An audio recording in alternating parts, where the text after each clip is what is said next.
Sekou McMiller, our director, Joselino from Portugal, and some guests, our guests here, and some more that will join us. So we have an amazing program for you today. And I'm going to pass on the word to Joselino to introduce us to Batoto Yetu Portugal. Okay, thank you, Iris, and thank you, Sekou. Thank you, Fabio, and the ones who are watching and wanting to participate. Well, I consider myself just a member because I'm an amateur, 25 years of amateur life in the arts. So I'm since the beginning of this association that I was a student at Batoto Yetu in 1996, and that stimulation left me a seed to continue and to try to pass it on to the next generation, at least to try to pass it on, because it's not easy. And that's very interesting to be here with Sekou, since you work on a field that's very close to our mission, our initial values, our purpose, to be installed in the main councils of Lisbon, Oeiras, Lisbon, Amadora, Cascais, Almada. That was our purpose, our initial purpose, to be, like in all the schools which had a major African or African descent representation. Mm-hmm. We manage part of it, but we will keep on trying. And besides that, this work with the cultural and artistic studies, we have also very regular work with migrant communities to help them to get the documents, to help them get them jobs. And also in these last 5-6 years, we are working a lot in the African presence, in the history of the African presence here in Portugal, since the times of the Phoenicians, of the Romans, Hannibal, the Carthaginians, the Moors, the transatlantic slave period, colonialism, migrations till now. So feel free to ask us questions on Facebook, so we can ask them directly to Sekou, and I pass to my colleague Iris that will keep on this conversation. Yes, I think Lino, Joselino is a member of course of Batoto Yetu, but he's very humble. he's been there since the beginning, so he's been really keeping it going. We're very excited. Actually, Batoto Yetu also exists in New York. Am I right, Lino? Yes, where it started. So check it out, Sekou. You may should go and speak to the to the director there and maybe do a little spot. Who knows? That would be fantastic. But yes, I mean, this is we have you today. Thank you for being with us as part of our Afro-Atlantico online project. And these are like online conversations. As part of this project, it aims to create an intercultural, bridge between the African American experience and the Afro-descended experience in Portugal. And it's this experience, this exchange that we want to inform and inspire in the context of the arts, inclusion, and teaching in education for today's discussion and talk. Okay. And I know you for quite a while, but it's very exciting to have you here, because I've been wanting to do something with you or dance with you, do something, but that never kind of really happened. But we met many years ago across the festival circuit in all the Afro-Latin festivals, which we'll talk a little bit about later. But I'd like you to please, let's give a round of a welcome, a good welcome to Sekou McMiller, who will introduce himself in his own words. Welcome, Sekou. Thank you so much. I really appreciate it, Iris. Yes, we met years ago on the Afro-Latin dance circuit. My name is Sekou McMiller, and I have the pleasure of introducing myself. I had a little presentation prepared for you guys, which is not cooperating with me right now, so I'm going to wing it and see if I know who I am. So I'm originally from Chicago, Illinois, and I currently live in New York City. I'm a practitioner. I am also an educator in the Afro-Latin dance arts. I say Afro-Latin dance arts, that includes like salsa, cha-cha-cha, mambo, but it also goes deeper into the Afro-Cuban folklore, Afro-Puerto Rican folklore, also different folkloric dances, as well as the popularized dances. And then also I do fusion. So my field, basically I focus into the Afro-Latin diasporic dances. And then I mix that in with my experience and my background as an African-American dancer, but also then with many other genres of dance and techniques. In doing so, I'm currently an instructor for the quote unquote underground Latin circuit, which is to me, it's the above ground Latin circuit. It is the actual one. Also then for the commercial world in New York City, and that would be like at your Broadway dance centers and your Steps on Broadways as an instructor. And then also in the academic setting, like I guess in the conservatory setting, I've worked with the Alvin Ailey School, with the Chaffee Ballet School, and with Ballet Hispanico. And then also with different schools around the country, and also in Canada and parts of Europe. So that's on the conservatory side, where I'm still giving this information of the Afro-Latin dances and fusions that I do with them. And then recently, I'm also working on the collegiate level as well. So then in higher education at Marymount College, I'm teaching a class called the embodied Africanness aesthetic, which is the actual experience, because these dances that we do, we're talking about a culture experience and a music and a movement. So we are diving deep into that and what that means in the dance space as a whole in the world. So that's me as an instructor. As a practitioner, I am a choreographer and I'm also a performer. I was going to say former performer, but I'm a performer and I'll be back on the stage. I'm always on the stage. So I'm a practitioner, I'm a choreographer. I started with my own company in Chicago in 2002. It was called Descarga Caribe. And there is, through that work is where I met Edie's on the road. I think I had met you in the UK or in LA.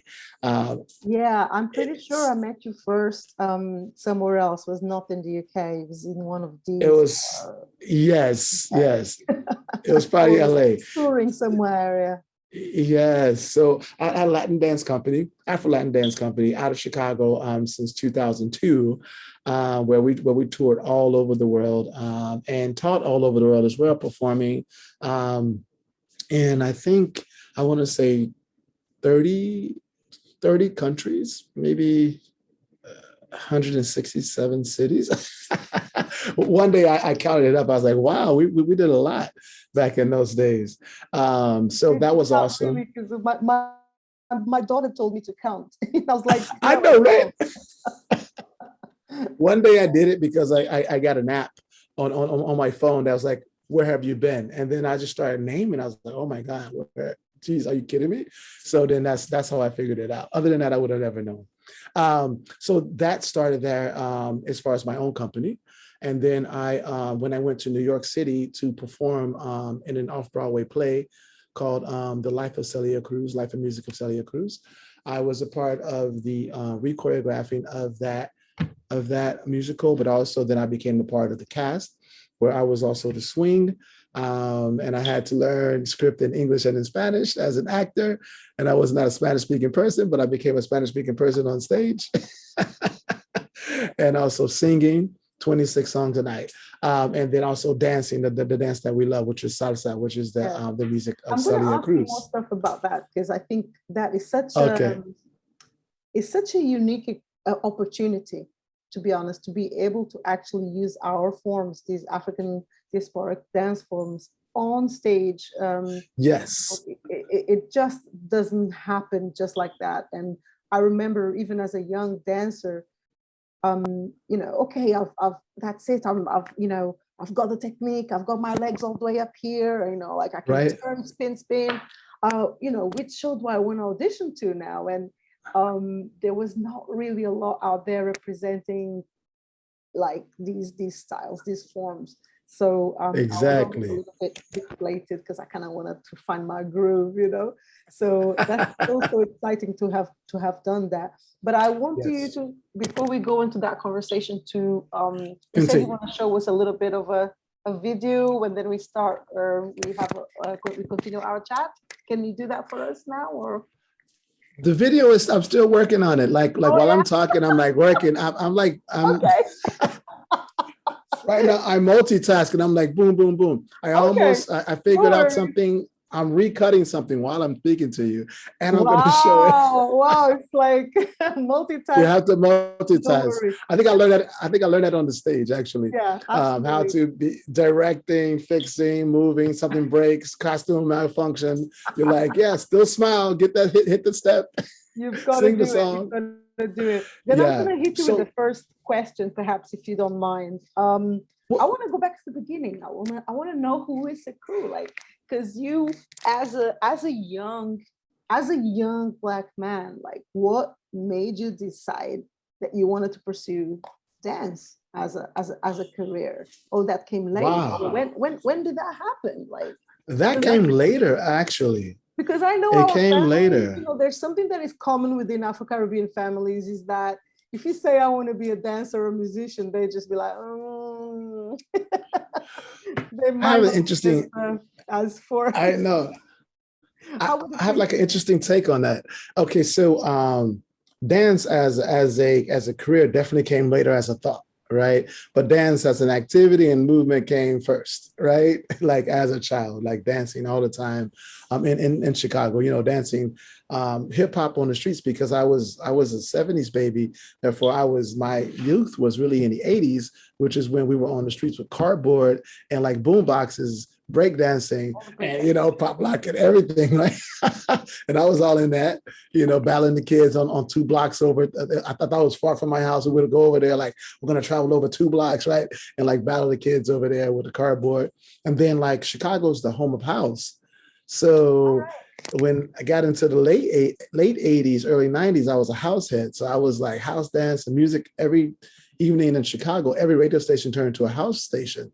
It was crazy and it was beautiful. So we were house heads. And then when I got to college, that's when I discovered Latin dancing. And it was like that partner dancing thing. Yeah. So, but the whole time I was an academic. I was an academic. I was the valedictorian of my high school. I was always top of my class no matter where I was. So I was thinking about my academics back then. So dance was not a part of like the future career life. Exactly, and not at all. You got into the Latin when you went to college? To college? Yeah. Was it the Latin? Was it a Latin girl? Hey, look at you. Getting to the T. So really, yes, and like there was, honestly speaking, there was, in Chicago, it's very segregated, right? And it was more segregated back then than it is now. So I grew up in a 99.9% Black neighborhood, went to a 99.9% Black elementary school and high school. But I was in conservatory. I didn't say this part. I was a musician at the same time. So I was in music conservatory in the downtown area, in the affluent area. And there, that was complete like European American culture. So when I went to college, I was on this floor at the top of this dorm for I don't know, maybe misfits or something like that, people who applied at this college late. And it was all just like, and also, I mean, there's probably something else going on too. I ain't gonna get into that, but it was only like Blacks and Latinos up there, you know. But the good thing about that was that it was my first real experience with Latin culture. I didn't even know anything about it because I was so siloed and segregated in Chicago growing up that it wasn't something that I was exposed to. So it was all the newness. That really not surprises me, but it was really a surprise, a real surprise to me. I know we see it in films and stuff, but when I first traveled to New York, and then when I went to San Francisco, Seattle, anyway, a few cities, and I was really surprised by that. I know I always heard it, I saw it in films, I read it, but when I was actually there, I was very surprised to go out. You actually, when you go out, there's like, you know, like you go out to a bar, and the bar is like mainly white people, and or another bar you go is like mainly Black people, and it's like very like this. And I was not used to this because you know how it is in the UK. The UK, you know, however the problems may be, we don't have this. You go to most places where you go, you'll find a mix of people. Mixed, yeah. So yeah. So how was so that? that was. Gosh. That was very interesting to me. And I was kind of exciting actually, because it was just like, and then I would go out with them. And when I went out with them, I see this dancing. And I was like, yo, that's awesome. And at the time I was dating a Puerto Rican girl. And I was like, I want to, you know, will you dance with me? And she's like, no, you can't dance. Oh, I can't dance. I was like, hold up. I can't dance this yet. But I can dance, you know what I'm saying? That hit you, right? So that hit me. So I went home and I told my roommate, you got to show me the basic step. And every day I'm going to practice. And then we're going to go out without her. We're going to sneak out some days and go to the clubs and learn. So I did that. And then I went to the club with her. I was like, want to dance with me? So, you can't dance. I said, okay, cool. I want to dance with someone else. And everything changed. Right now, I don't even know her name, but I still dance. And does the Latin community in Chicago and the Black community mix a lot more? Now, I would say now.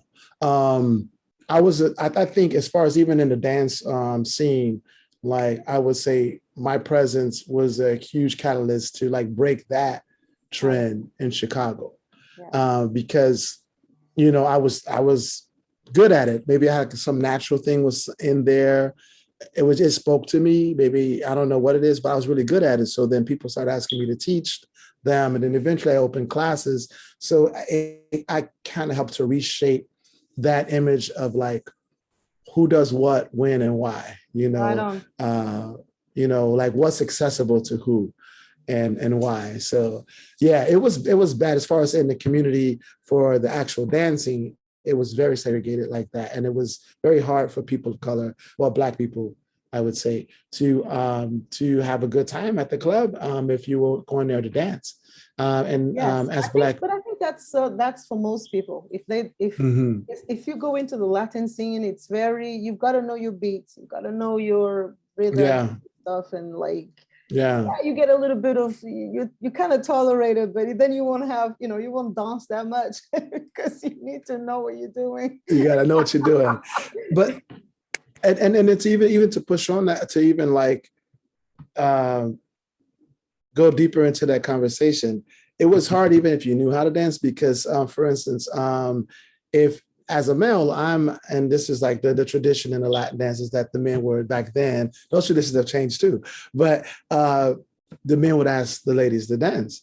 So me, I would get rejected a lot, but then imagine the Black girls who were there who would never even get a chance to be asked. I wanted to get there. But that's later, right? Yeah. Last year, a lot, a few different programs.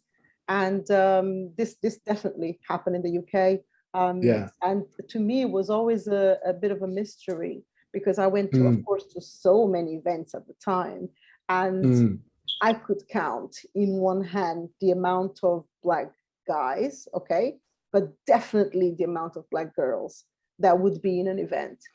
And you'd have to go to like one or two particular events perhaps one by a teacher called Robert Charlemagne. Maine. I don't know if you remember him. Yes, Yeah, yes. he used to organize an event where a lot of Black people came. But aside from his event, I've got to say that the representation of Black people at events was very, very, very minimal. Yes. And a lot of Black girls would not be asked to dance, not for any particular reason in the sense of assuming they don't know how to dance. They knew how to dance. So that has been actually an issue quite debated, hotly debated online, Yes. offline, and in all sorts of forums, because obviously there's another thing there. But yeah, I mean, it's exciting to know that at least that you came into the scene and you helped change that perception. Yes. You helped sort of create. Sorry, excuse me. Excuse me, sorry. That's fine. That's important. What were your thoughts? Sorry, go on. I was going to say too, well, you were about to pivot, but I was just going to wrap that aspect up of the question you asked me. It's like what made me think of going dance as a profession. That was like how I got into it. But then later when I became an accountant, because I was going to school for accounting. Oh, wow. I know, but I became an accountant. I kept the dancing that I learned in college and I did it every night. And at one point, I was teaching a lot and I was doing accounting. And when I met you, I was an accountant. So yeah, I was doing accounting and I was teaching a lot. And I would start thinking about dancing while I was doing accounting. I was doing really well in accounting too. I didn't hate it. I actually liked it. But it was taking over. It kind of took over. Like I wasn't playing music anymore, but I was dancing. And then that dance was like taking that space of that music that I was loving when I was in my teens, and then one day I just decided, what would it be like to say, I'm a dancer, choreographer, performer, teacher only. Yeah, right. But I think all those experiences, that is the embodiment that you now can relate to, that experience of the cardboard in the street and all of those rhythms. Yes. With you. I mean, when I say to my daughter, I used to do break dance in the streets of Rocio, which is like the downtown of Lisbon. She's like, what? Yeah. How? What? You went to the street to dance? I said, yeah, we had our boom box and it was great. And she just looks at me like I'm crazy. But it's that, that and obviously the family parties, etc. That created all that embodiment for me. I'm kind of interested as well, in that change that you were making. We were realizing slowly, and it was calling for you. What kind of support did you have? Because, again, going back to our sort of African Caribbean communities, there's always discussion and talk about the kind of support that our communities do or don't do towards our own culture, towards supporting our own artists and our own culture, in fact, because many times, we kind of say, you're not represented, we're not, this and that, but in fact, are we supporting our own culture? How did you find that when you were making that pivot? What were the reactions towards you? There's like two things. There's two parts to that. I think there's family, and then there's like the community, right? Because the family is people who are really close to you, and then there's the community, right? Honestly, family, because I was a musician before, right? When I became an accountant, they questioned that. So I had the opposite experience. They were like, "You're an accountant?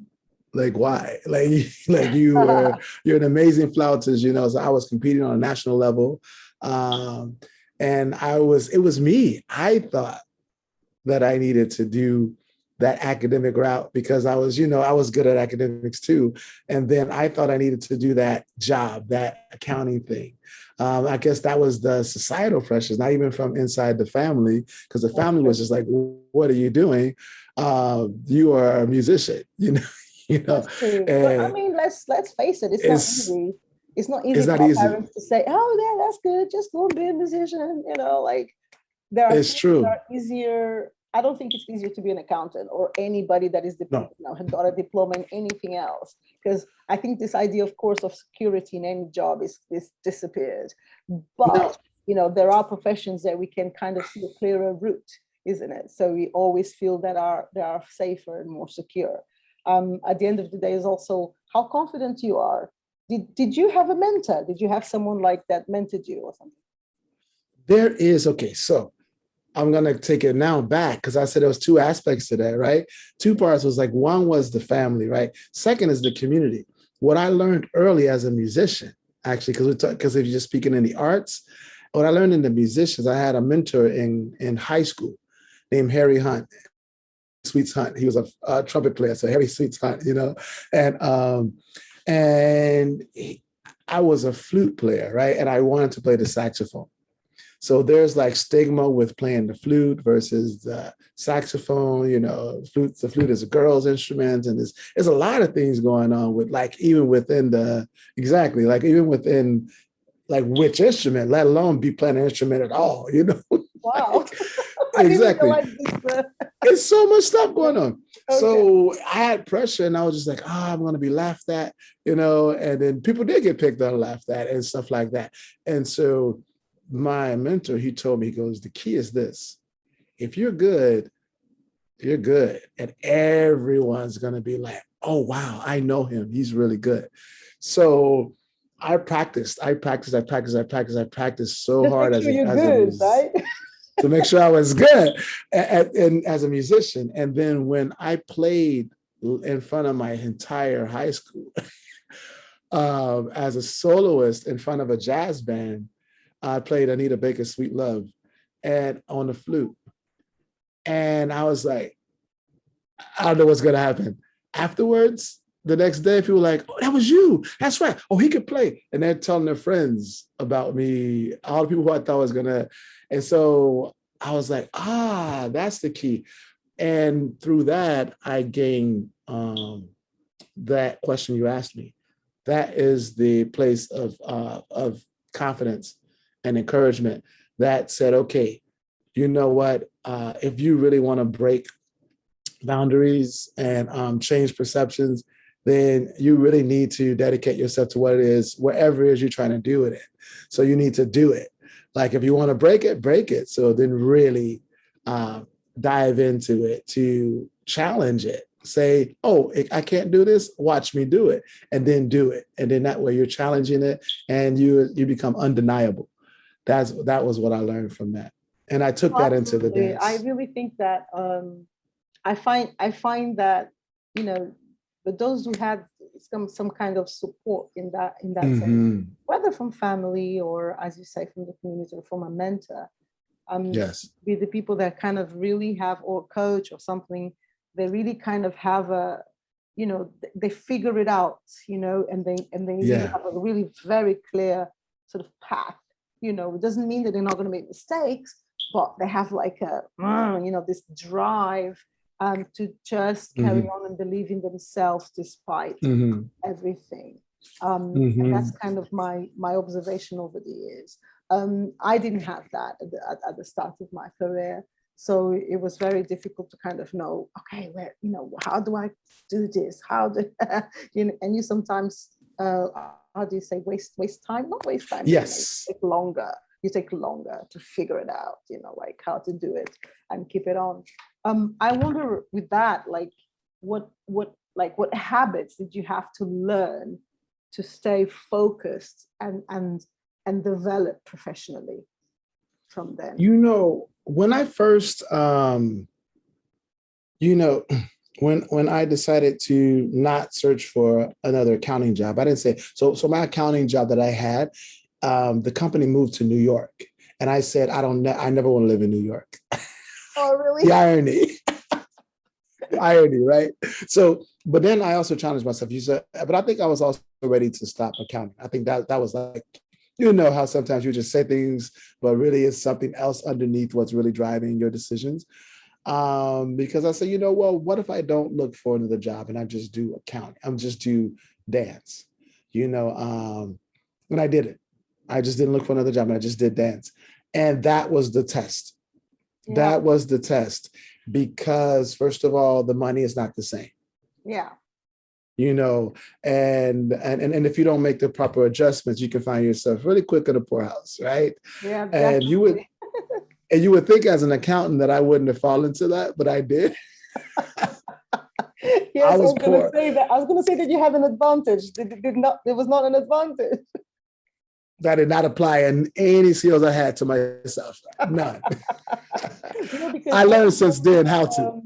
What was I doing? I was working as a receptionist for like an aromatherapy spa retreat company thing. And then I decided, okay, Iris, like you're either gonna do this or you're not gonna do this. So like if you really want to do this full on and have a chance of being a full-time, you know, and call yourself dancer, choreographer, performer, or whatever, you have to take a leap of faith, you know, as they say. And that was exactly it. I was like, I had a job that paid me really well. And I was like, oh, okay, you know, and I left that job. Can I do this? And I was auditioning everywhere. I was like, okay, you know, God, universe, whatever it is, if I'm meant to do this, I need to get some work, you know? So, and that's how I did it. And then I just, then I started, you know, getting a momentum, of course, into things. But there's a moment there that you have to make that decision, right? Well, you know, actually it is. And I made that decision. And then to even answer your question more specifically about habits, right? Yeah, like I said, I made it to the poorhouse really quick. So that was quick. And then in the poorhouse, it gets interesting because now you have to make decisions, right? And then when you're making those decisions, sometimes those really affect if you can make it as an artist and what kind of artist you're going to be, you know? So what I did every day during those days is I did something with my art every single day, regardless of how much money I had or didn't have. I did something with my art every single day. And at least if it was one thing, it was one thing, but I did it every day. I created that habit of like working on something every day, regardless of what I was doing. If I was looking for some odd end job during the day to like help pay my bills, I did that, but I didn't do that all day. I did that. And then I went and I did that thing with my art. That's every single day. Actually, because I don't think a lot of people that do not have, they're like trying to understand when we work independently is very tricky. And as you say, sometimes a lot of artists, and I've seen that a little bit here as well, you know, it's difficult here, it's difficult everywhere, but yes. It's kind of like, oh, you know, they kind of want, you know, hold on to something, but it's exactly what you say. If you keep actually creating, isn't it? If you keep putting it out there, it's almost like an energy that you're putting out there, as well as doing your, you know, little bits here and little bits there until you actually get, you know, some good gigs. As you say, you have to, you know, make sure you are doing something. I just and it paid off. Okay, you can move on. Well, you know what? If I could just like button it, I'm going to button this really quickly. Yeah. The thing I was working on was I was working on what's happening in the Afro-Latin body torso while we're dancing salsa that eludes so many people, but some other people have it naturally. I was working on that every day. I was isolating and I was looking at myself and I was working with that with dancers and to push it forward. When I just shared what I found with friends in the middle of the night at some event, it was Ismael Otero. I think you know Ismael Otero. I just shared what I did. I just shared it one night. I was just sharing it. The next day, he asked me to show it in his workshop. He's like, can you show what you showed me last night? Like, take 2 seconds. I did, right? That particular promoter saw it. It was just like, can you come back here every month to Seattle and teach that for 3 hours every month?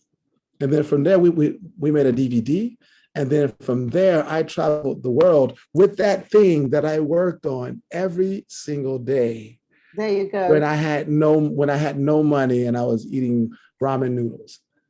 That's what I ended up traveling the world with to begin. What an amazing story. But it's really, it really confirms what I believe is that is what you put out there every single day. it Yes. comes back to you. It really does. Yes. I believe in that as well. And it's interesting what you're saying. But I want to ask you, you've danced in many stages, but we've got some questions that are popping up. But before this one, I want you to tell us your experience in terms of, with the big artists and stuff like that. But before you kind of do that, I just want you to answer me a little bit more again in terms of, I know you were academic and that already helped you, that you already had, kind of the skills there as an accountant, I guess, which, although you say you might not use it, it was useful, I'm sure. Yes. I kind of want to know, how did you manage your artistic life? Because, booking contracts, etc., and all of that as well. Because what I found as well is that at the beginning of their careers, especially in the Afro-descendant or Afro-Caribbean sector, this knowledge doesn't seem to be as spread. So sometimes people don't understand how important it is to be reliable. It sounds so simple, but they don't understand how important it is to be reliable, not to do double bookings, things like that. How do you find that within that, coming up from the other artists? Because these are tools that are so important to have, as you know. Even myself, when I, in my work as a promoter, there are so many times that when that didn't happen for me, was a decision making to, oh gosh, okay, no, I can't work with that person. I prefer to work with that one, even if the other person is more talented, in my view. The reliability is quite big, and I'm not sure if within our communities we have sometimes the access to understanding how important those things are in terms of professionalism. What are your thoughts on this? My thoughts, it goes in a couple of different directions always. I'm like this with it. So late, I figured out really quickly that, oh, you're an accountant. So then I just started acting like one for myself. I became, you have to treat yourself as the business, as the corporation, as the whatever. So then you have to start doing these services for yourself, which includes management, which includes administrative work, so it's not just the art. So then administrative work ends up being a part of reliability. Like, are you getting back to people? Like when they message you, do you get back to them? So you don't have that person. You don't have a secretary. You are your secretary, right? One of the hardest ones, I think, that causes anxiety in the artist, that also causes the artist to behave in an erratic way that's not very consistent, which also makes them get the title of flaking, right? Is the fear of valuation. So what I mean by that is, because it's not readily available and known, how to evaluate your services. Like, what is the value of your services? And that I find to be one of the major cruxes in an artist is understanding and how to evaluate, how to do the contracts. What is the value of what you're going to be doing? Sometimes some artists think that they're undervalued, something that some are afraid to throw the value out there.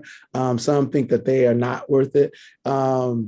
So I think this causes some anxiety that also causes some of that inconsistency that we see. I think because of it's hard to evaluate what we're going to do out here. So when I got more comfortable personally with the valuation of being the person who's representing me also in the negotiation, as the product, is very tricky, and it can be very manipulative on the other side, as well as very confusing on the artist's side, whether or not you are undervaluing yourself. Am I overvaluing myself? Am I asking for too much? Are they going to turn me down? All these different things happen. And I became more comfortable with valuation. So when I'm mentoring people, right away, I share some numbers and figures that I know about in the industry first. And then I share with the level at which these people are producing.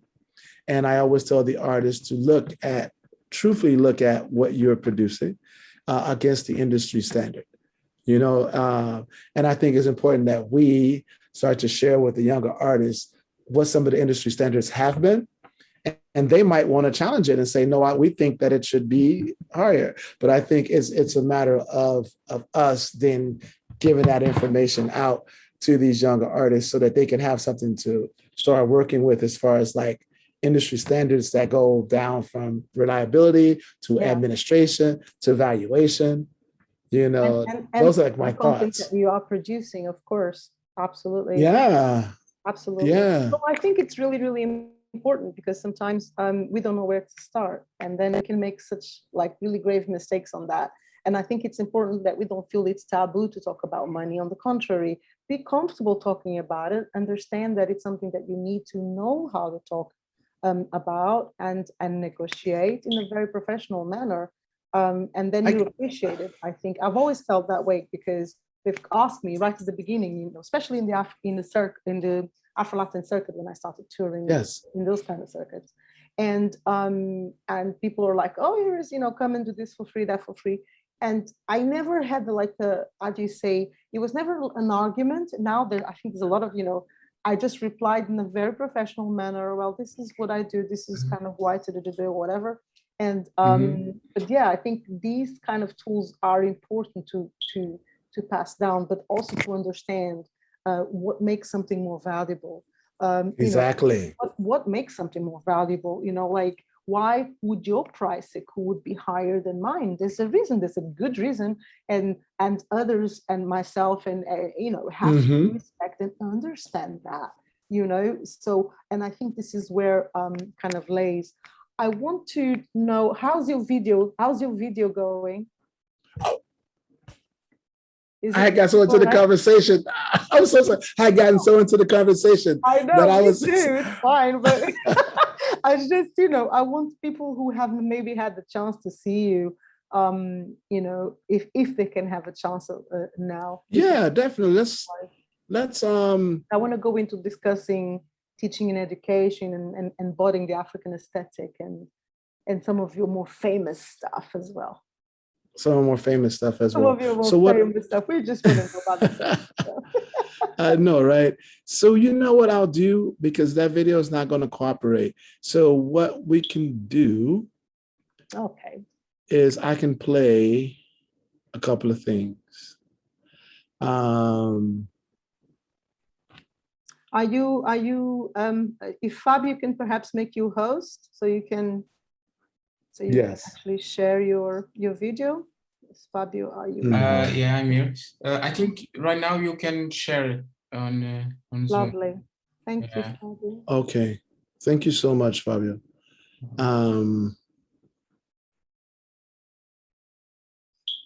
So I'm going to share a video from a snippet of a video. Yeah, it doesn't, Right. So this is this is with a artist named Marielis Molina. Oh, I love her. Oh my God. Okay. We can't see anything yet. I know. I was prepping it so that we can so we can just go right into it. Maximize, and we'll share this one. Okay. Share.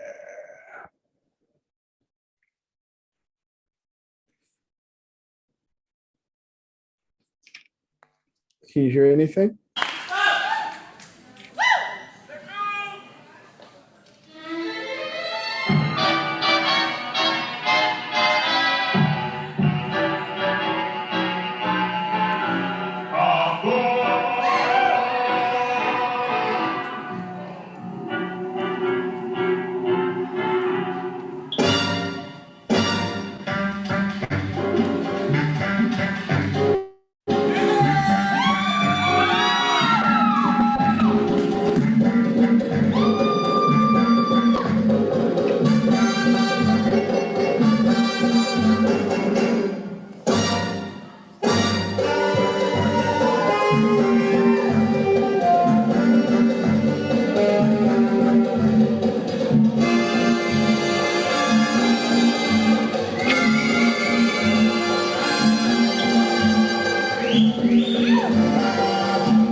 So this is like more of like, of course, as we can all see it, but for people who are, for viewers who are not necessarily of the Afro-Latin dance scene, that's the energy I feel like I love about performing live in the Afro-Latin dance world, is that you get that immediate feedback from the audience.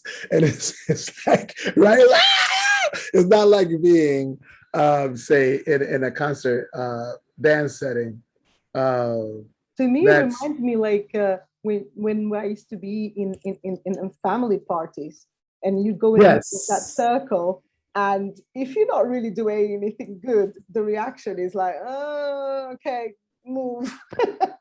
And if you're good, you get the immediate reaction, you know, like absolutely.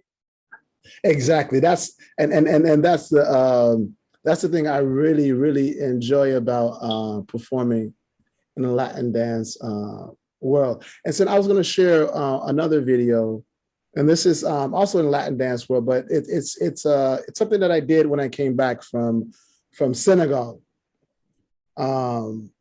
Yeah, and it was like a shift that you see a small shift here. Share. Okay.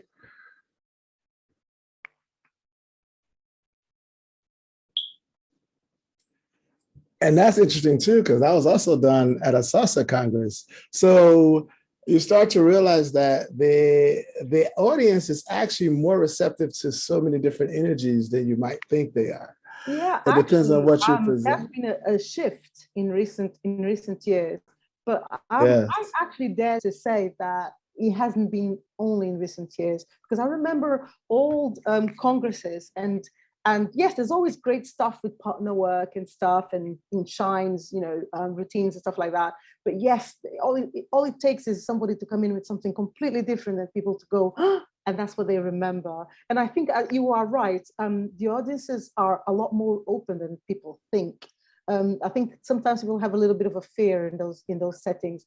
But I want to like have a little chat about L'École des Sables, because I'm not sure if Lino knows. If you remember, we discussed it like a few months before you went to L'École des Sables. We were just chatting about it, you know, what it might be or not be. And I want you to just share us a little bit. I know there's so much happening there, but we have a lot more to talk about. So, but I still want you guys to share a little bit of what was that in L'École des Sables. For those who don't know, L'École des Sables is an amazing school. It's directed by Germaine Oconi, which is now actually, she's transferred the direction to two co-directors. It's located just off Dakar in Toubab Diallo. And it's an amazing school where people learn African dances, African contemporary work, and a lot more. So can you tell me a tiny bit of your experience? Because I know there's so much and it's so grand. And I want to go too, and I haven't been able to go. Could you share with us a little bit of that experience of being in a dance school, developing your professionally, but in motherland, in Africa, not in a European setting? You know, it was amazing. Like it was everything that I expected, everything I did not expect. You know, it was like a mixture of everything. It was a great time to, you know, being an African American and having that be the first time that I go to Africa, like in my mid 40s, as I'm telling my age here, right? In my mid 40s, right? And you know, you're told so much about Africa, but it's just what you're told. So then when you go there, it was like, all that can go away. All my imagination can like cease because I'm here. So it's right here. And that was such a great discovery. It was a brand new world for me. And I let go right away of all my preconceived notions, because I was just like, you know what? I'm here and I realized this is nothing like what I thought it was going to be. So let me just see what it actually is. It's like, let me actually experience what it really is, you know? So I just became open to that. And Mama Germaine, she really choreographed that space, I would say. Everything is very intentional. from what's planted there, from what you're drinking in the morning with the tea to like what you're drinking at night with your food, with the forget the name of it. They call it The food they eat? You mean the traditional food? no, the drink. Sorry, not sure. I can't remember. It's the hibiscus, the hibiscus one. I forget the name of it. Yeah. Oh, I forgot the name of it as well. It's yeah. I love it as well. Amazing. So it's very intentional. Everything's very intentional. It was so beautiful. And then to know that this was created by this amazing elder in Senegal, Mama Jammeh, and then to look at the grounds, and to be in the sand training, and then being in the Marley with the studio with no back wall, just looking out into like. How did that feel dancing?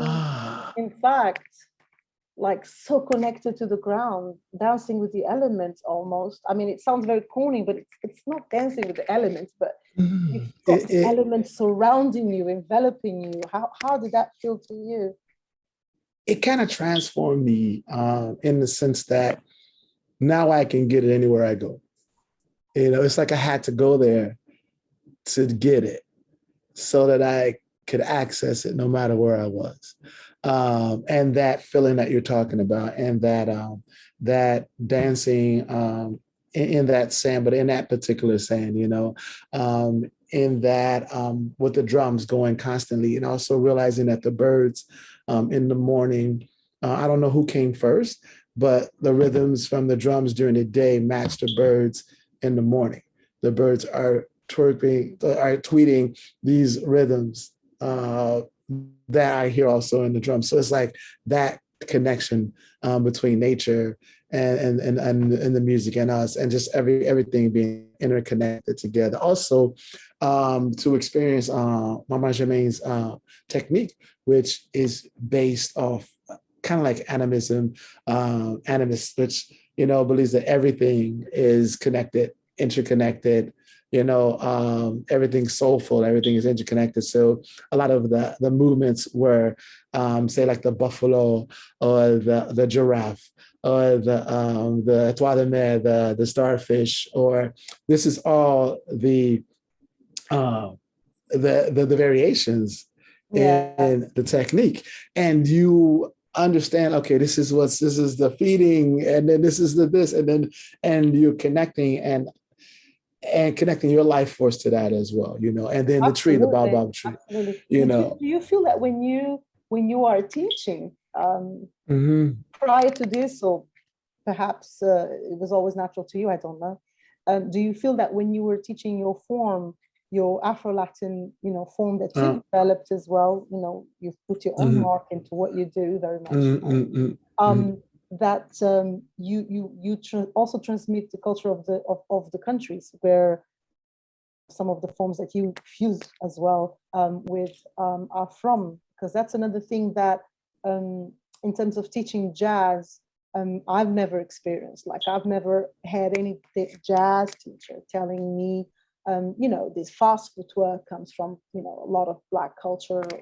in Afro-Caribbean culture, or it was through actually salsa, through teaching and dancing salsa in Afro-Cuban, that it was through some of the best teachers, it was clear to me. They were telling me, oh no, when you do this kind of arms, because of this and that, there was a lot, some of the really top teachers understand how things develop, how movement develop, and they can explain it really well.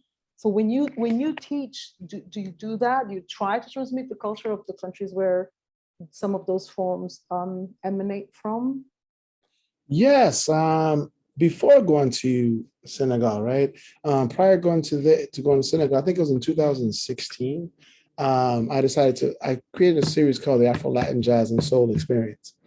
And that series, I called it that because I was saying, okay, these are the things that we have in common, really. The Afro-Latin Jazz and Soul Experience. It's just like, what do you want to call it? You want to call it Afro? You want to call it jazz? You want to call it Latin? You want to call it soul? Like, what do you want to call it? And it's still an experience. So I would say that like, as you're diving into studying these things, especially if you are not native of these cultures, you have to think about who did it, when they did it, and why they did it.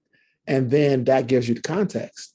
like before you even start moving, because that's going to give you it gives you movement quality Oh sometimes, yeah, absolutely. it But gives why you, is there yeah. resistance to understanding this? At times, I felt that resistance even in the educational sector. When I started teaching the educational sector, Yeah.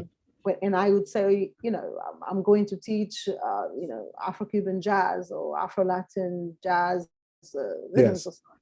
They almost wanted me to change the name of my class. It was Oh. was odd. It was an odd experience. And I thought, but it is the two, like I cannot, how did you feel about that? Because I know already when we go to the educational sector, there is certain reasons. We discussed that the other day, in the sense that you go to a school and they give you 2 weeks, or if you're lucky, 3 months, and if you're very, very lucky, you have a year to actually, teach and develop these dance forms in the curriculum. How do you make that happen? How do you integrate that? I know there's a lot of scholars and a lot of conversation in America that have helped this development become a little bit more and more clearer now, and are really integrating into schools. Not so much happening in the UK, and in Portugal, certainly it's not there yet. So how do you feel, how can you make that, how do you feel that as, what has made that happen? Is it a gradual thing, or is there been some events and things that have helped to integrate this in the education and dance education? I would definitely say, okay, yes, and right. So like, yes, yes, yes, and then and right. First of all, I would say that there are levels to it, right? So it's definitely gradual. The first time I was asked to choreograph for a conservatory, right? Because they're not as wonderful as they can be, wonderful the person can be, or whatever. The truth of the matter is that they have not invested in understanding as of yet. So if I'm the first one to come in to do it, then when they first talk to me, it's going to be the most awkward conversation in the world. Like, I say, yeah, I said, what, I'll be very interested in choreographing the entire student body here. That's what I said. And then the next week they asked me to do it. and then they said, okay, so you're going to give us something, some spicy, I guess, like something, they're shimmying their shoulders and they're doing these things, which to me is almost like caricature, right? Yeah. But then I also see that they mean well, but they don't know any better, like none. So I go, yeah, okay, cool. So instead I gave a whole like diasporic piece, and I went back, I gave like a whole piece of the ocean, with the movement, Viamaya, also falling back into transatlantic slave trade, a whole action of contemporary Afro-Latin section. And then, of course, I gave them their shimmies at the end of the show, because the shimmies are a part of the culture. Right. Yeah, but it goes with the drums. Yeah, I remember. Exactly. Awesome. Right. It was like, no, it's just the drums. It's just the drums. So at the end of the day, like, yes, they right away have an idea. So it's so gradual because they want to see that thing, all this, like, and they're making sounds, you're like, whoa, you're making sounds that I don't even understand where those are coming from.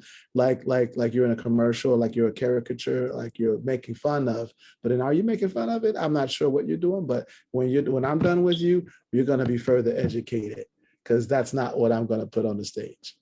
But you just did.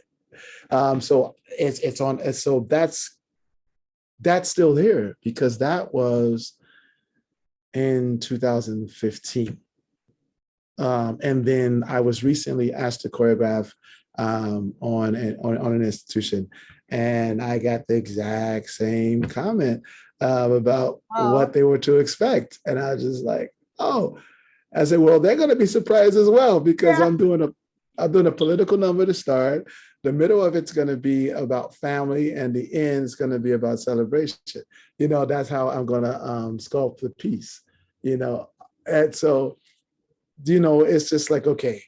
I think it's good. You take it in as, you know, not too personal, not too fighty, but then you actually then through your work, you actually manage to educate. Yes, it would be ideal to have, you know, institutions knowing, understanding the embodiment of African culture, but where there is not happening, at least, you know, if the teacher understands it, he can further, you know, pull that along into the institutions. How did your students started receiving your work at the is it a Steps Body Dance Center? Is it a Steps? And started being there, and I know there hasn't been that much of like the style that you teach there is quite exciting and new, and you know, how did they receive that? And still receive it, because I know you're still teaching and stuff. Yes, right. So so it's mixed too, because like back in when I first started working with like full bodies, I mean full student bodies, that is. Because sometimes if it's just a couple of students, like you can get a really good response, but when you get the full student body, then you get the kind of the real overall response of how the students are responding to this, right? So I would take it back to 7 years ago when I first started working with the conservatories, right? And I put work on the entire student body. And then that's when I got a chance to hear the little comments when they walk by while I'm choreographing. Some of the students make comments. Yes, quite racist. I had an experience this, and I want to hear what happened. Quite racist. They were walking by, and I was showing like this opening section with like this movement or whatever, and this kid says, "Where do you think this movement comes from?" And the other one goes, "Africa, according to Sekou, everything comes from Africa, according to me." And they're all on the side talking, and I'm just like, Yes, this particular movement does come from Africa, but can you tell me what part? Because I think I told you guys last week which country and like which tribe and like which type of music this was. Can you tell me what that is? And he was like, I was like, yeah, okay, I'll tell you. So that I said, so I brought everybody in, and I had a whole day I just sat them down and I told them more history. Like you want to know more. So I said, okay, to me, I feel like that's a call to know more. So I'm going to tell you more.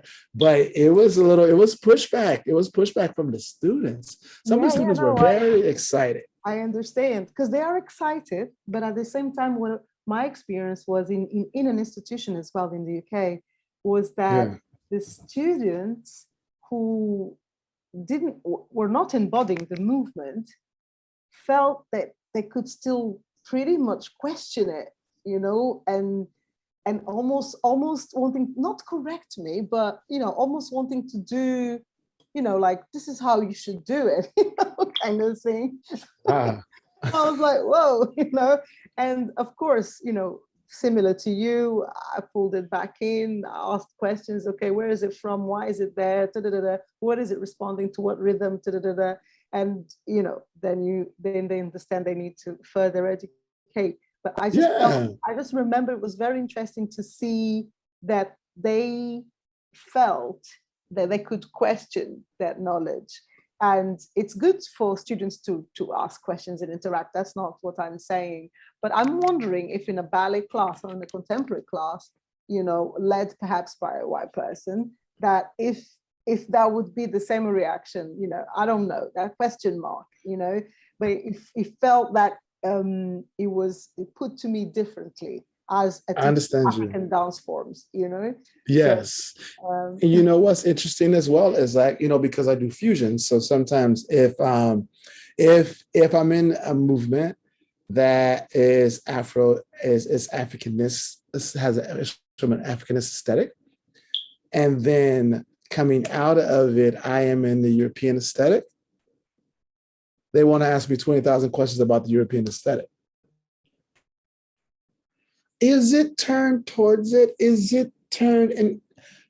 And I'm ready for you though. So I want you to understand where you just came from and then how you get into this motion. So I'm going to break it down to you in detail because it's all here, because I'm here to teach you and I will do it. And I'm not going to put forth something that I don't understand. to you that I can't explain to you. So you get that aspect of it too, where they're like, well, yeah, I can't, because it's kind of, I mean, I hate to be like this, tell you, but it's kind of like, well, I can't do that, but he can't do that. Oh, I can do both, but I can't do everything. And I would never claim to be able to do everything. But however, whatever I'm showing you today, I understand completely what's going on right now in this room. And so then, and you show them that, is that detailed enough for you? Yeah, that's it. I said, I think you didn't know the answer to what you were asking me, but you thought you knew the answer to what you were asking me. Now you are more educated. I'm so glad you asked the question. You know, I think, but I think it's that you know, those tools as well that are needed a little bit here. For us, what I feel is a little bit of context. Unfortunately, we still have, at least in Portugal, there's this sense of when you learning African dance forms, it's the wording is always around folklore, or the wording is always around tribe. You know, like they have classes called Afro tribe, or how to call it. You know, like as if it's, you know, from but there's no tribe. It's just, you know, the name. So it's still developing. We are now sort of coming in and realizing, you know, we can do more, we should do more, and actually allow and provide more context, because otherwise it becomes the caricature, the things that we know that shouldn't be there. So you know what? What's interesting is that now I can get to the reason I went to call this up. Like this is touching on that. I was becoming a curator, or like being on curating panels in New York City for festivals and things like that, right? And that means you sit through like hundreds sometimes of videos. Some are amazing, some are like, oh my God, are you kidding me? So, but however, you sit through them and you curate what's gonna be on that stage. And sometimes that table was myself and maybe 10 other people, right? And it was mostly white men and white women, and then maybe an Asian woman who actually brought us all together. So it's like she brought us in together. It's her festival. And at times you're sitting there and someone would say something like, oh, I can't watch that. They're just throwing their bodies all over the place. And meanwhile, it's like 3 young Black girls on the video dancing, you know, and I always say to myself, but we just watched that whole mess that just went off. That was like I don't even know what was happening. But you absolutely can't get through these young ladies dancing. Like you can't stomach it, you know, and then if something would come up, and say it's a contemporary festival, and they will see, you know, this, or the hands are like this, or like, you know, or the eyes start, and they're like, cut it off because it's folkloric and this is contemporary, and we're not going to waste our time watching a folkloric piece because it's going to be a contemporary festival. Oh, wow, okay. And I'm like, oh, okay. So then another one comes on and they see a little bit of the costuming. They turned off for costuming because they saw it's going to be folkloric. But however, you have a whole other set of dancers come on, just, you know, dressed in their all Black attire, and they're doing Irish step dancing. Right. And we're watching it. And I question, why are we watching this? I say, oh, isn't this folkloric? Like, isn't this a folkloric dance? We shouldn't be watching this, right? And they're like, well, we included tap. I was like, well, tap is something else. This is a folkloric dance, right? Isn't this folkloric dance right here? Or am I missing something? They're like, yeah, it is. I said, so should we be turning it off? Yeah. Yes, we should be turning it off. But why are you so reluctant to turn it off? I don't understand. Because you saw a costume, you saw eyes. Yeah, it's important to have people like yourself at a panel, at the table, to be able to make those questions. to be able to at least, you know, create the conversation that's going to make those questions happen, and, you know, make them, those kind of panelists also have and then to consider what they question themselves, appreciate stuff. Yeah. and then also, and not to get too much more into detail about it, but just to wrap it up a little bit, when things were kind of on the border, they would say, "Oh, that's not contemporary," and so then I would ask the question, "Okay, before we continue, can someone tell me like the parameters for what you're calling contemporary?" They said, "Well, that's hard to describe." I said, "But you know what it's not." I said, "Okay, cool, done." I gotta go because there's obviously a set of criteria that you're looking for that's telling you that that's contemporary dance. However, the only criteria that I'm really seeing is it has to be of the European aesthetic. Right. That's what the criteria I'm really seeing. So when I was like, well, I have to go outside of this too because I'm from the US.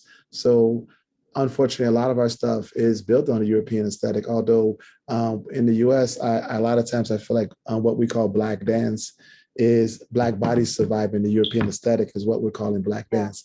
So I say I have to leave this particular place and see if there's another mindset. So I went searching for something on the continent, and I found Mama Germaine, and I went. And I was like, I'm gonna go. The hierarchy is still there, isn't it? It's still there. The fact of when you say, you know, I teach, you know, African diasporic dances. It's almost like, oh, so you're not a real dance teacher then.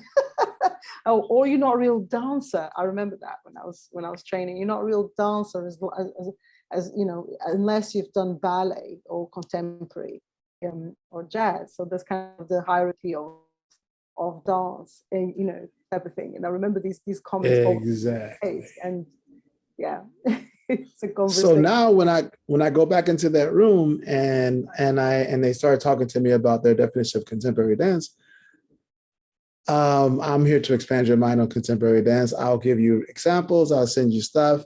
Like, you need to just open up that whole idea. And I felt like I needed to open up my idea too. I knew there was more to it. And I felt like I was arguing, but I didn't feel like I had enough material to really get inside there and really nuancing and not have it be an argument, have it be more of an education and bringing something to the table for a new opportunity for how things could be. You know what I'm saying? Absolutely.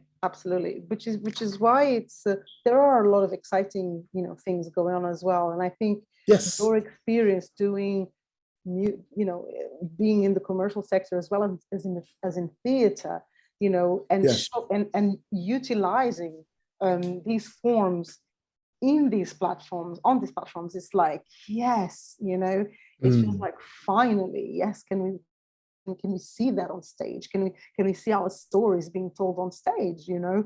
And it's exciting to see that as well. You know, and I would say this one thing as well. Sometimes you can get like, you know, the imposter syndrome. You know, imposter syndrome, right? Of course. And, oh my gosh, yes. And you can feel it, right?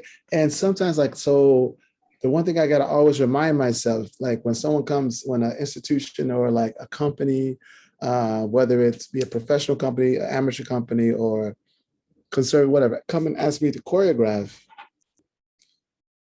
I got to know that they're asking for my work. Yeah. And not asking me to do something like that has been done already by someone else. Right. And if they know what my work is already, then they know this is what I'm going to be bringing. So I don't have to feel that pressure to make it look like something else. Exactly. But however, I still have to work with the bodies that I get. Normally those bodies are not training what I do. So I do have to be like, okay, it becomes a negotiation between me and the dancers' bodies, which I think you should always do anyway as a choreographer, in my opinion. Yes, absolutely. But do you feel like teaching, having taught at STEPS, the Broadway Dance Center, with the A, with Ballet Hispanico, all these sort of institutions, that these dancers now coming into your class have a different sort of appreciation and respect for the form that you are teaching? Yeah, like I think definitely, because in the beginning it was different. Like I say, if I take it back 7, 8 years, it's like, okay, I had to like listen to students making little comments. I still hear some faculty members doing it because they're just like stuck in their ways, and it's just like gotta like ignore it and keep it moving. But the students seem very excited. Like I would like to even, let's see. So the students seem very, very excited about. Let Are me you see if I sharing can pull something up with a us? video. Yeah, I'll share a video with you really Okay. quickly.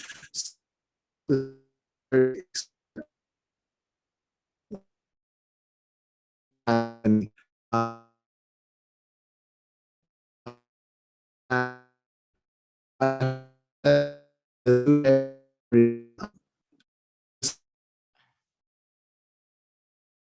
Hello?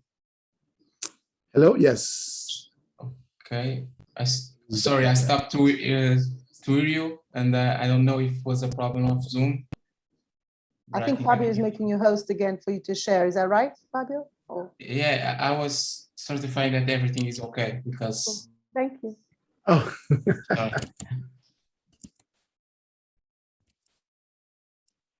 Okay, you're mute. you can, sorry, I interrupt you. You can, Oh, it's okay.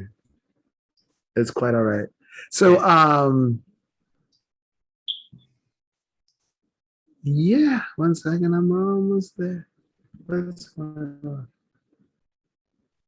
So, oh, I thought I had the other video here, but it's okay. We can do this video too. So,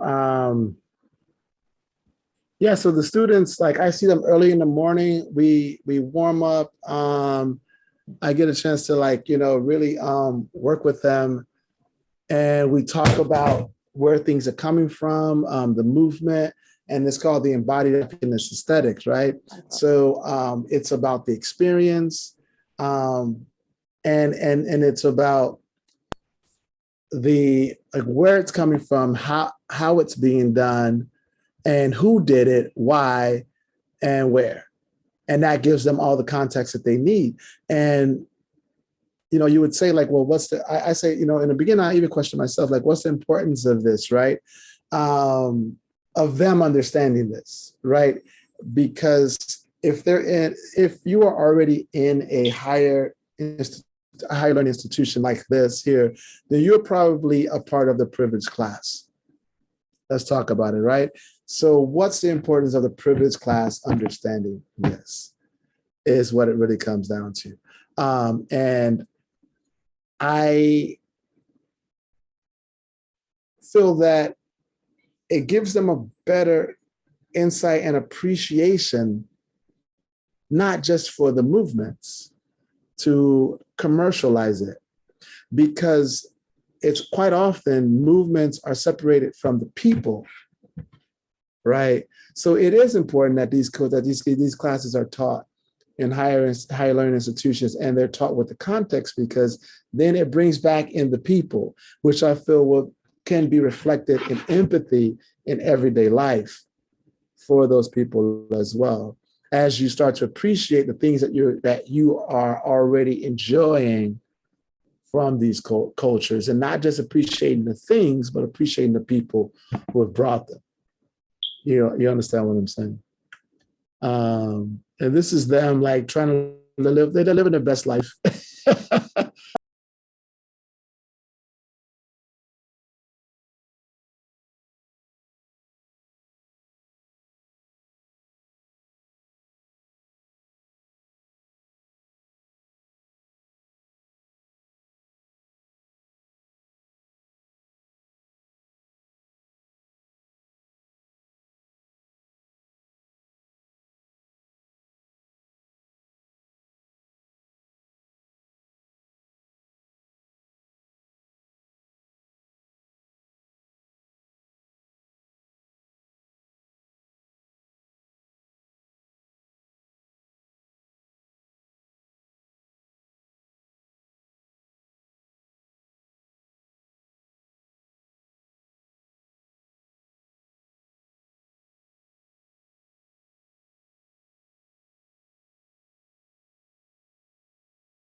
So that's like one aspect of just having them do repetition. And in the repetition, I explained to them that what we do in our dances and how we live is that we experience the dance. We're not just learning the dances. It's your energy and interaction with gravity. Is your interaction with the people around you. It's that interaction with the music. Like there's a track playing, but then there's a live drummer. Like where are we? It's community. And so I really, that was my point. I'm like losing myself for a second, sorry. But my point. But it is, I understand you. It's connecting really, and connecting to the music. And I feel a lot in my training, because I was a ballet buff. I thought I was going to be the first Misty Copeland. I was into my ballet. But it is about, what I did notice is that, when I was training, there was a lot of separation between the movement. You learn this particular movement, but you don't learn the music, or you don't learn the singing. Whereas in a lot of African diaspora cultures, actually, if you're a dancer, you dance. Most of the time you also sing, and most of the time you also know how to play a little, even if it's just something basic. So it's all this interconnectedness as well with what our movement is bringing, in terms of, when you are dancing barefoot, you're connecting to the ground. It's not just, oh yeah, we're touching the ground. No, it's an energy that you are actually connecting with the earth, and that, provides you different quality to your movement as well. So there's a lot of aspects in that. And even recently, I would say, it's not just important for the higher learning institutions. It's also important for the quote unquote underground institutions to really pay homage to the fact that it is an Africanist aesthetic what they're doing, especially in the Afro-Latin dance, right? So that's another interesting thing too, to ground those people into the movement as well. And I'll share this last video really quickly of that kind of class, which looks different from the one you just saw because of the experience of it, because of the students, exactly.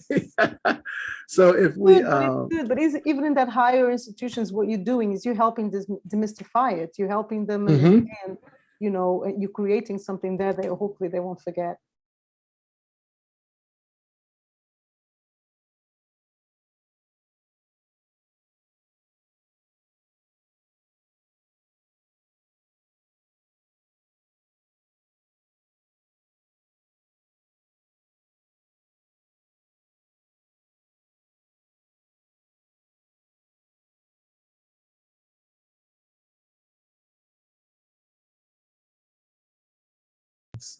So and as you see, the bodies look different, right?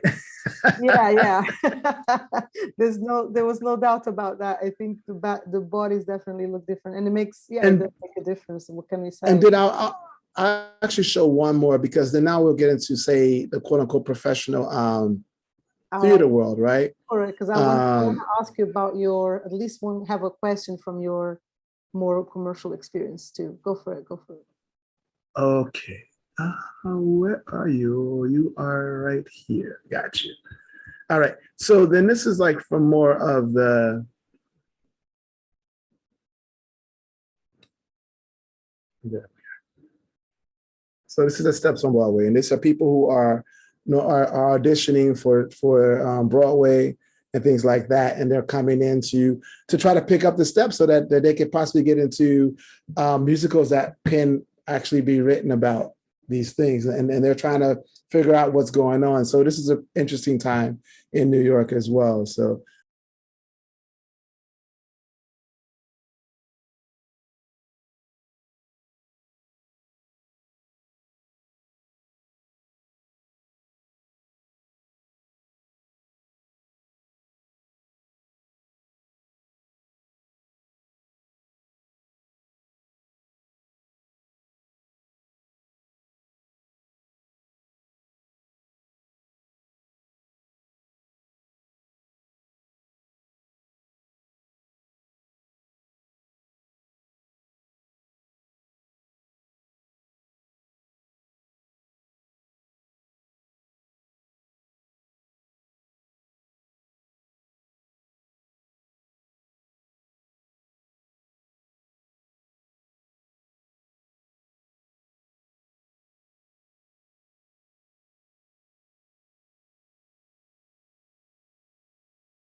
Fantastic. So there, Thank you so much for sharing that. And I tell you, I've got like 100 more questions I want to ask okay. you, and I could talk to you for such a long time because, you know, there's so much more that we could actually talk There's a about. whole spectrum. The music used, and this is like so. But I want to thank you for sharing so much of your experience in Africa, your experience in education, you know, your you know, how you grow into it, your professional habits, and you know, how you developed as well. And so we almost at the end, so I want to make sure that also our audience gets the full spectrum of inspiration from you. I know you've worked with a lot of well-known people. Somebody asked us here if you dance with Madonna. I've danced with Madonna. To tell us about that experience. But because we've got a few questions to ask, I want to know, how was the experience of filming in the Heights? Because I saw people I knew. All the dancers I knew. I was like, oh my God. Yes. You know, can you tell us about that film? Can you tell us about, so the film is called In the Heights, is that correct? Yes, and, yes. It came out this year, early in June, year, in like mid-June. It came out in mid-June. Yeah. Tell us about it, because it was. Yeah. If you have not seen it, please make sure you go and see it. Try and see it. It's amazing. How was it? How did you feel? How was it? So first of all, it's an amazing piece of work. That was originally a musical, Broadway musical. That was off Broadway musical by Lin-Manuel Miranda. And it's wonderful. It was a great experience. And I would say, like, personally, I was kind of spoiled a little bit because I didn't go through the audition process. I was called in to do the scenes like when they were already set. And but I was like an advantage and disadvantage at the same time, because I walk into rooms where choreography was already being practiced for like 3 weeks, and I had to learn it that day and perform it like that. So the experience was great. There was so many great dancers on it. It was such an eclectic. It was everybody from the hip hop world, from the ballet world, from the contemporary world, from the Latin world, and the Latin world was really being featured this time, which you never really get that. Never see, you never really get that. So we had a blast. There was so many people like Jesus. I know you know Jesus. Everybody was there. It was interesting because what I did like about it, they were pulling on everyone's expertise too, and also kind of even asking advice at times, which I thought was kind of awesome. They weren't crossing the line of you need to get a new job title advice, but they did still, like, you know, if I was learning choreography, and they look at the room, they go, because it's an eclectic group of people. Like there's like hip hop dancers, there's like, you know, there's like Rockefeller, who is like, and then there's like, you better Colombian, know how to direct these people. Colombian dancer here. You got everybody there, and this is a part where we're all doing the same choreography, and they're just looking at the room, and they're just like, everyone's looking great, but everyone's looking real different. And you wanted that difference, but you wanted some through line.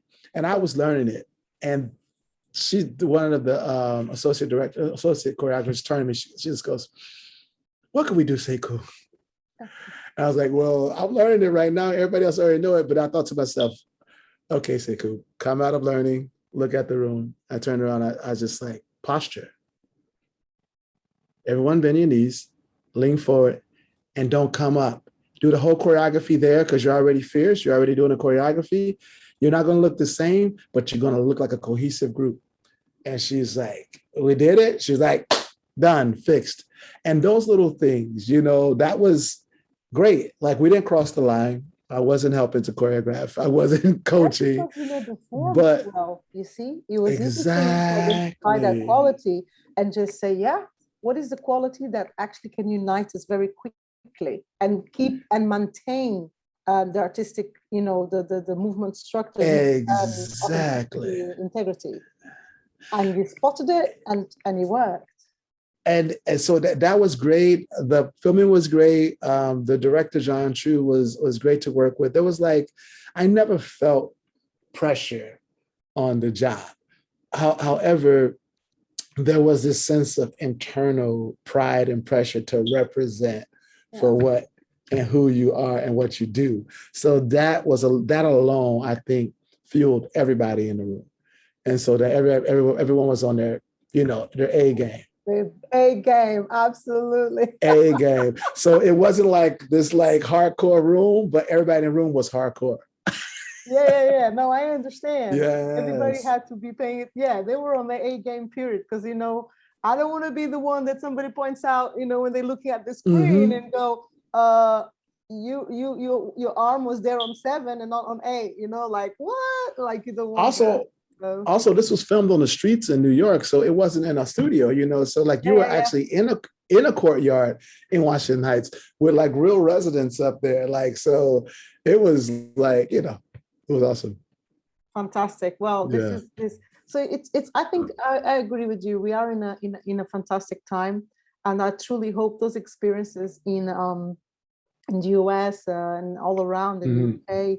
And, also dancers understand that they can go and have an amazing experience in motherland, connect as well and learn more about contemporary forms as well, not just traditional African dance forms, and actually widen their perspective, as well about dance and about what African dance is, because so many times people don't think of African dance as contemporary. They just think, oh, African dance, as you say, folklore here and there. But we've got so many things that are considered contemporary, or as you say, put it in a different setting, context, and then they're called contemporary, and we know that. And so it's important for them to also, for dancers to understand that at all levels, be it at college level, be it at higher education, of course, as you say. Is there anything else you want to share with us? Because we are almost finishing. I'm going to pass on the word to Joselino very soon. Oh, by the way, one of our, Vanya, which is also assisting and listening after the conversation, she sent us the name of the drink that we couldn't remember in Senegal, with the hibiscus. It's called Bissap. Yeah. Bissap. Yeah, Bissap. Yeah, Bissap. Yes. I know, I love it. But thank you for that, Vanya, because I couldn't remember that, but it was great. Is there anything you'd like to share with us? Any sort of last advice that you perhaps could say in terms of developing African dance forms in education here and in different sectors here? Yes. You touched on something just now that really like speaks to me, and that is the taking of the African dance forms and the African diasporic dance forms and the embodied Africanist aesthetic for people who have never been on the continent, but they dance a certain way, from their experience. Taking that and pulling that to the forefront is wonderful. It's necessary to understand what's happening. It's necessary to move forward, because if we don't acknowledge, we always know this, if we don't acknowledge our past, it's very hard to push forward into the future. Yeah. That being said, we need to acknowledge our present. And that's what I'm really about. And that was another reason why I went to Africa. And one of the things I really pulled from going there and coming back was that we can't keep talking about Africanist aesthetic and African forms in past tense. In the past we can't keep it in the traditions of yesteryear.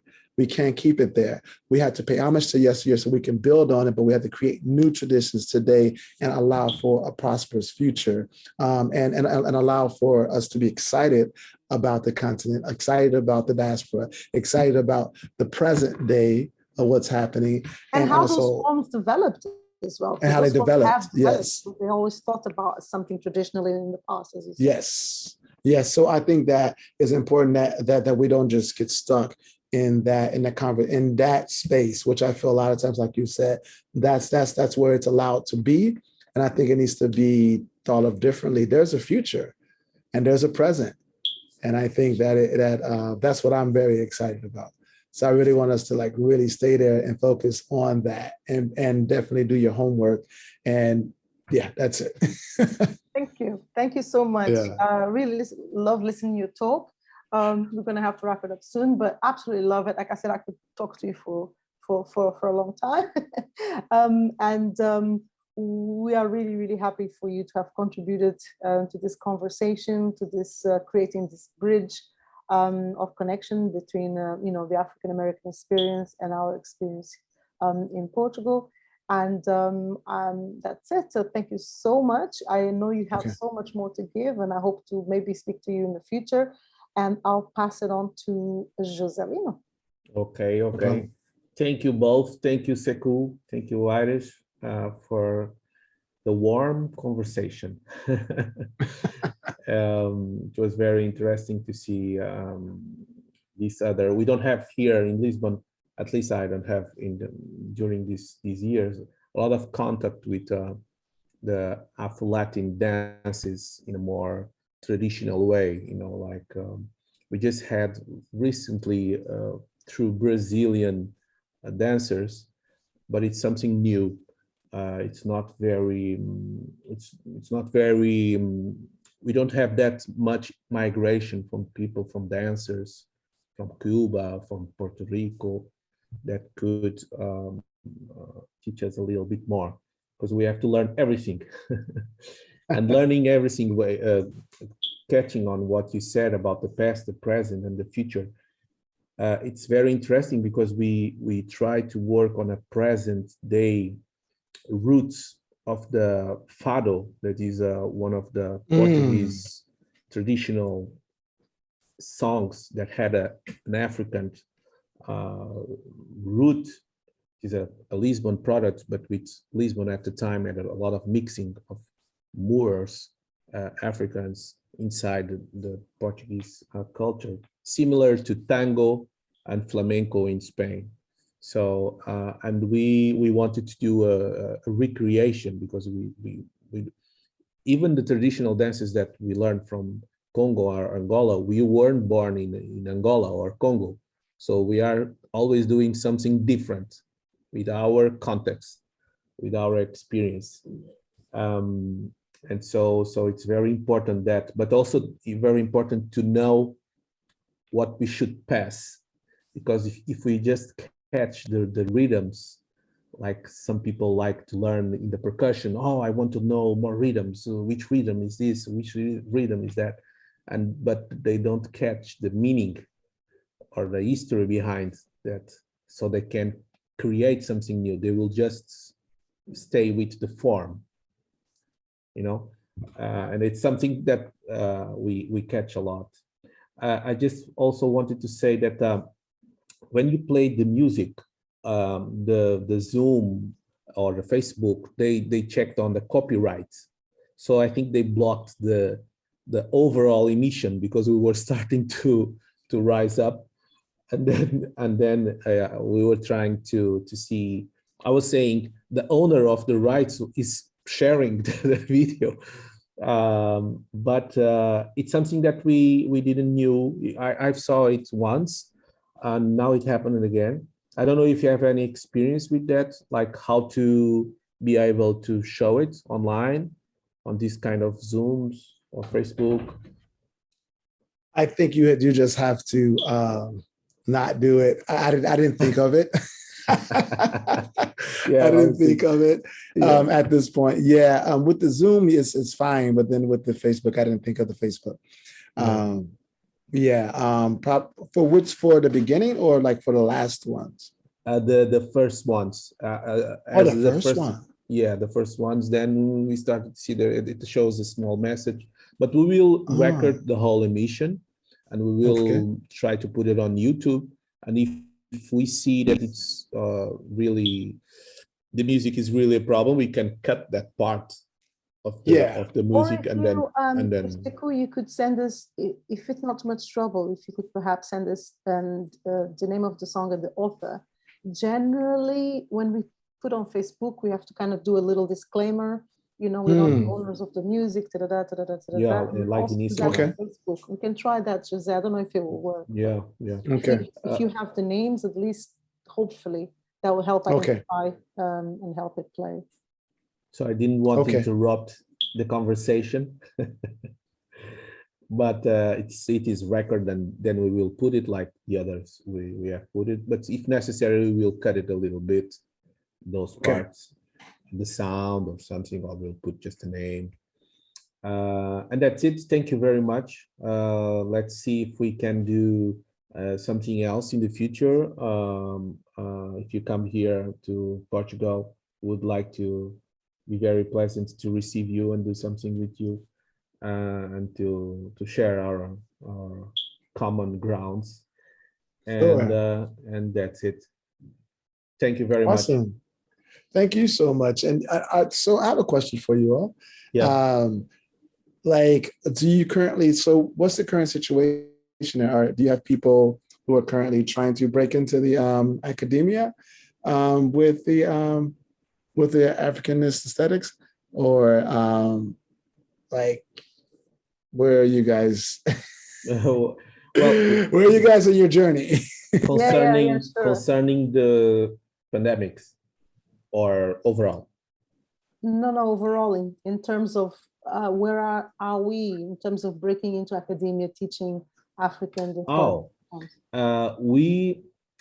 was thinking, well, in the beginning, the idea was to be in all the schools, but we just have a regular participation in a school that is Casa Pia, that has a bigger African presence. But even that relation it's dependent on us. We have to get the money, we have to get the professors, and then they will say, okay, you can come here and we will let you in. They will not support us to do that. They won't hire you. No, I understand you. Got it. It makes sense. In terms of the universities, like at university level, at college level, or higher education, level, or further education even, you simply do not find African diasporic dance being taught with that, not even for 2 weeks. Remember we had a little bit of a laugh in terms of, oh, they just hire us for 2 weeks or 3 weeks. Here it doesn't even happen that it comes for 2 weeks within that context, or 3 months, to actually teach with a historical context, etc. So what, as part of the program of Batoto Yetu that Lino mentioned to you at the beginning, is doing a lot of historical crossover in terms of the Black presence in Portugal. And this is really thorough work that Batoto Yetu is doing, and Lino is leading that, and it's amazing work. Awesome. But so he's trying to bring that into further education projects, but it's also always project-based. It doesn't go into academic, it doesn't go into the schools, it doesn't the syllabus, when I say schools, it may have a I know what you mean. project that goes in, but not as something that is a continuous work. So most scholars are coming up with this kind of knowledge and understanding, myself included here, but it's not something that has been really even like considered, really. So we are a little bit, we're starting the conversation, which it's difficult to understand, because of course you already are far ahead in that conversation. You're already actually acting on it. You already have a lot of scholars and teachers and practitioners. You actually, as hard as it may be, but they're already kind of getting into the institutions. That's not happening here. So here at the moment, the conversations are starting to happen for that to start, for the practitioners to start coming into this. If I'm correct, Lino. Yes. It doesn't mean that, for example, we have a lot of people who grow up with us and now they have their own projects. They give classes, outside classes, and punctually they may do something with some school, with some university. Even us with the dance fado, punctually we do something, but I understand. There is no regular connection, and after 25 years, we have brought 2 great dancers to the national dancing in Portugal. They were kids that grow up with us. At least two. There are more that we don't have that kind of information. But even with that, there isn't that recognition about this basic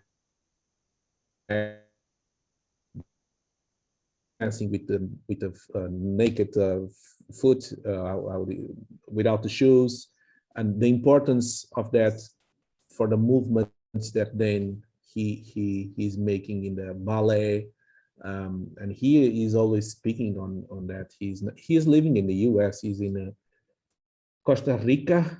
I think it's Costa Rica. He's in a school of dance. He's a choreographer. Are you talking about Marcelino? No. Not Marcelino, but Telmo Moreira. Ah. The first one and the one who was more with us is Telmo Moreira. Marcelino, he was with us, but just a small period of time.